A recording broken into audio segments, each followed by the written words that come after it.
बिहारी निषाद पुत्री नीतू सिंह निषाद गवाह बनने आई हूं। निषाद भाइयों, बहनों, माताओं, हम लोगों ने सन ऑफ मल्ला माननीय मुकेश सहनी जी के नेतृत्व में मान सम्मान के साथ पिछला चुनाव में हिस्सेदारी ली और बिहार सरकार में भागीदारी भी ली। ऐसे ही उम्मीद मैं उत्तर प्रदेश के निषादों के साथ करती हूं कि गोरखपुर के निषाद से ही यह सुनिश्चित होगी लखनऊ की गति और आपको भी आगे भागीदारी लेनी पड़ेगी। मैं कुछ पृष्ठभूमि इतिहास की पलटूंगी। अगर मैं ऐतिहासिक पृष्ठभूमि बदलूं तो जो पूरा उत्तर प्रदेश राम राम करता है उन्हें ये पता होना चाहिए कि गुहाराज महाराज राजा रामचंद्र के समकालीन राजा हुए थे। मैं इस विद्युत मंच का ध्यान जो वेद व्यास के वंशज हैं आकृष्ट करना चाहूंगी कि महिलाओं का इतिहास भी कुछ कम नहीं रहा है। जैसे कि आप महाभारत काल को देख लें।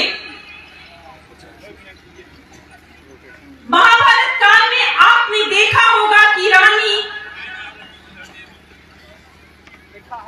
सत्यवती ने शांतनु से शादी अपने पुत्र और बच्चों की भविष्य की सुरक्षा के लिए की थी।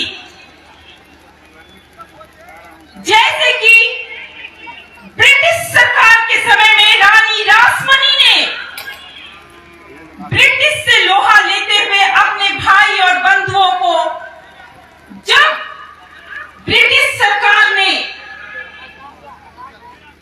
पूरी हुगली नदी को घेर लिया था तो रानी रासमणी जो एक विधवा थी, उन्होंने अपनी विधवता का परिचय देते हुए ब्रिटिश सरकार से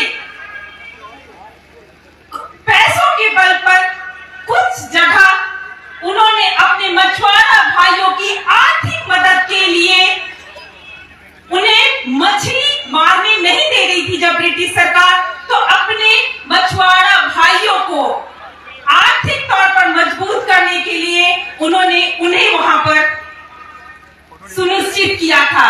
तो हम उस रासमणी के भी कहीं ना कहीं अधिकारी हैं। मैं बात करूंगी देश की उस वीरांगना का, जिन्हें कि आप जैसे गोरखपुर के लोगों ने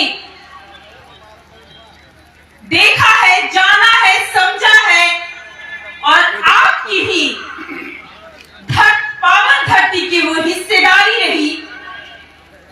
उन वीरांगना का कोई भी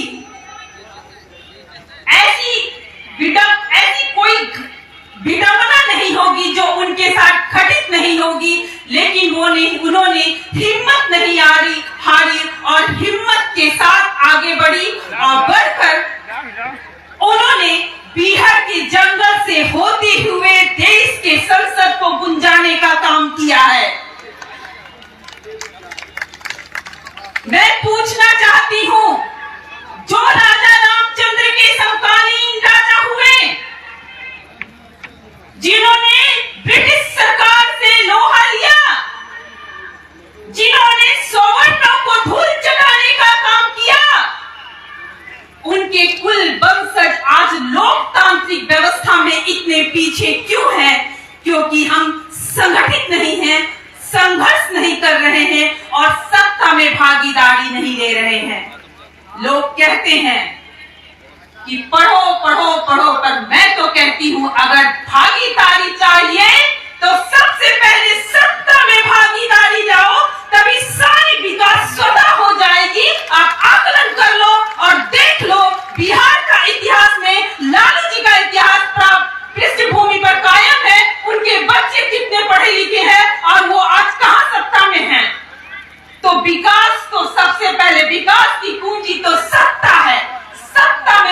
भागीदारी सुनिश्चित करो और उसी की आगाज बनकर हमारे माननीय मंत्री पशुपालन एवं बिहार सरकार के मत्स्य विभाग के मंत्री मुकेश सहनी जी आपके बीच आए हैं।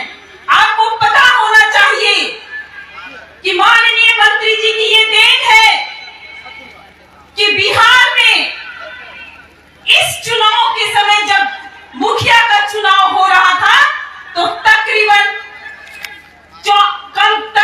25% सीटों में निषादों ने अपना कब्जा जमाया। इसका कारण है कि हमने अपनी जमीन तय कर ली। अब हम विधानसभा में पहुंचेंगे। माननीय मंत्री जी को किसी तरह का कोई भ्रम नहीं है। वो बिहार से चलते हुए उत्तर प्रदेश आए और उत्तर प्रदेश से चलते हुए दिल्ली पहुंचेंगे। आपकी सहयोग की जरूरत है। इसीलिए मैं आपसे कहना चाहती हूं, वो आज जिस मंत्रालय के मंत्री हैं, उन्होंने ऐसी फेरबदल की है कि बिहार सरकार को बड़ी मुश्किल हो जाएगी। वो मंत्रालय सिवा केवल निषादों के हाथ में रहेगा। लिख लीजिए, वो मंत्रालय निषादों का हो गया क्योंकि उन्होंने इतनी बढ़िया उसमें कार्यशैली नहीं दी है। इसीलिए मैं आपसे निवेदन करती हूं कि संगठित हो जाइए, सत्ता में भागीदारी लीजिए और अपनों को पहचानिए और आगे बढ़िए, क्योंकि ये एक नेतृत्व पैदा हुआ है। मुझे लगता है अपने समाज में पढ़े लिखे लोगों से ही खतरा होता है।